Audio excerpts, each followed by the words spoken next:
High বন্ধুরা, কেমন আছো তোমরা? সবাই নিশ্চয়ই ভালো আছো, আমিও ভালো আছি। দেখো, সকালে ঘুম থেকে উঠতে অনেকটা লেট হয়ে গেছে।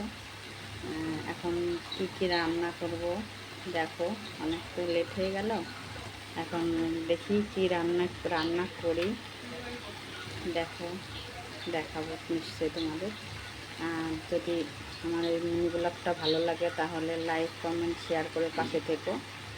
আর এই দেখো, এখানে যে এই রূপচাঁদা মাছ ভাজা করেছি, রূপচাঁদা মাছ দিয়ে কচুর গাঁঠি দিয়ে তরকারি হবে। এই দেখো কচুর গাঁঠি হচ্ছে। আর এখানে বাঁধাকপি, এই দেখো বাঁধাকপি কেটেছি, বাঁধাকপিতে ঘন্ট হবে। আর এখানে যে দেখো পটল, যে পটল কেটেছি, পটল ভাজা করব। তাই এই হচ্ছে আজকের মেনু। কেমন লাগলো কমেন্ট করে তোমরা সবাই আমাকে জানাবে। আর যদি ভালো লাগে মিনি ব্লগটা তাহলে নিশ্চয়ই বেশি বেশি করে শেয়ার করে আমার পাশে থেকো।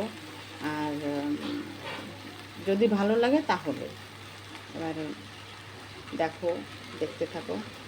বাই।